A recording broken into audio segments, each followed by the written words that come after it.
मन की वह कौन सी दशा होती है जिसकी वजह से हमारा मन दुखी होने लगता है, अर्थात हम दुखी हो जाते हैं।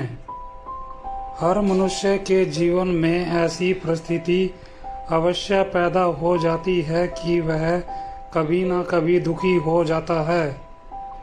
ज़्यादातर यह उदासीनता कुछ समय के लिए ही होती है, लेकिन जब यह उदासीनता लंबे समय तक बनी रहती है तो यह बीमारी का रूप ले लेती है और जिसकी वजह से हमें तनाव यानी कि डिप्रेशन होने लगता है। जब हमारा मन दुखी होता है तो हमारा किसी भी कार्य में मन नहीं लगता और हम अपने नित्य नियम के कार्य को भी सही समय पर नहीं कर पाते और सही तरीके से भी नहीं कर पाते, जिसकी वजह से हमारा पूरा दिन खराब हो सकता है।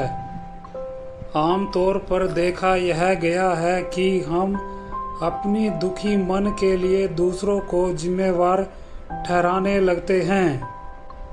कई बार पति और पत्नी के बीच में कहासुनी हो जाती है, इसलिए पति अपनी पत्नी को उसके लिए जिम्मेवार ठहरा देता है और कई बार स्वामी और नौकर के बीच में भी कहासुनी हो जाती है, जिसके कारण भी हमारा मन दुखी हो जाता है। स्वामी नौकर को जिम्मेवार ठहराने लगता है और नौकर स्वामी को मन दुखी होने का कारण बताने लगता है।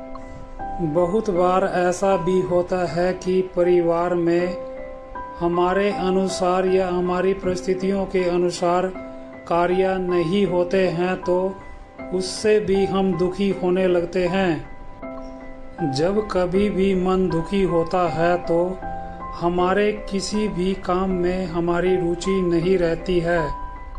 जब हमारा मन लगातार दुखी रहने लगता है तो हमारी यह मनोस्थिति एक बीमारी का रूप ले लेती है।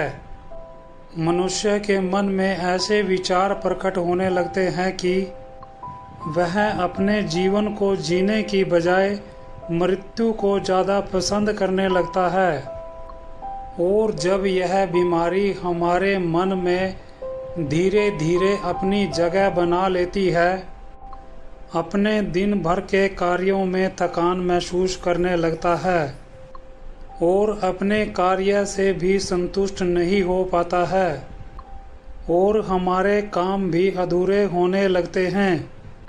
अब जब हमारी मनोस्थिति ऐसी बन जाती है तो इससे बचने का भी उपाय होते हैं। हम इन परिस्थितियों के लिए हमेशा दूसरों को ही जिम्मेवार ठहराने लगते हैं या कहते हैं कि समय हमारे साथ नहीं दे रहा है। हम इन दुखों का कारण बाहरी लोगों द्वारा दिए गए दुखों को मान लेते हैं। यदि हम अपने दुखों के कारण दूसरे लोगों को, समाज को, दुनिया को मानने लगते हैं तो हमारे दुखों का कोई अंत नहीं हो सकता है, क्योंकि हम अपने आप को तो बदल सकते हैं लेकिन दुनिया या समाज को नहीं बदल सकते। हम सब यह मानने के लिए तैयार हो जाएंगे कि यदि दुख दूसरों के कारण है तो हम दूसरों को नहीं बदल सकते, हमें खुद को ही बदलना पड़ेगा।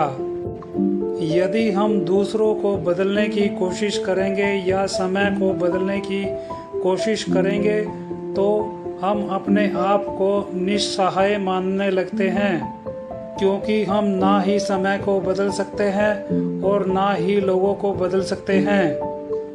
यहीं से उदासीनता का जन्म होता है। कभी शांत मन से बैठकर सोचिए कि जो समस्याएं हमारे जीवन में हैं, क्या वह सभी समस्याएं दूसरों के द्वारा दी गई हैं या हम उसके लिए खुद जिम्मेवार हैं। इस बात को एक छोटे से उदाहरण के साथ समझते हैं। पतझड़ ऋतु आने के बाद वृक्ष के सभी पत्ते झड़ जाते हैं। क्या हम इस बात को यह मान लें कि प्रकृति उस वृक्ष के खिलाफ है? क्या यह प्रकृति वृक्ष के लिए दुश्मन का कार्य कर रही है? क्योंकि प्रकृति कभी किसी की दोस्त या दुश्मन नहीं हो सकती। वह अपने समय के अनुसार अपना कार्य करती रहती है और इसी प्रकार समय के अनुसार हम सबको चलना होगा। प्रकृति के अनुसार या अपने काम के अनुसार हमें ढलना आना चाहिए, यानी हमें अपनी प्रकृति और अपने काम के अनुसार ढल जाना चाहिए। जैसे प्रकृति को किसी के साथ ना दोस्ती होती है और ना ही दुश्मनी होती है, इसी प्रकार समाज और देश को भी ना किसी के साथ दोस्ती होती है और ना ही किसी के साथ दुश्मनी होती है। लोग और समाज उसी का साथ देते हैं जो लोगों का साथ देते हैं। यदि आप किसी का भला करते हो तो आपको भी बदले में भलाई मिलती है। यदि आप किसी के लिए फायदे का काम करते हो तो दूसरा व्यक्ति भी आपके फायदे के लिए ही काम करेगा। जब हम लोगों के लाभ का कारण बनते हैं तब ही लोग हमारे मित्र बनते हैं। हमारी परिस्थितियां तभी हमारे अनुकूल बनती है जब हम लोगों के प्रति अनुकूल रहते हैं। इसी प्रकार यदि हमारा मन किसी कारण से भी दुखी होता है तो उसके लिए हमें खुद प्रयास करने होते हैं। उस समस्या से बाहर आने के लिए हमें खुद ही संघर्ष करना होता है। यदि हमें इतनी सी बात समझ में आ जाए तो हमारा मन कभी भी दुखी नहीं हो सकता।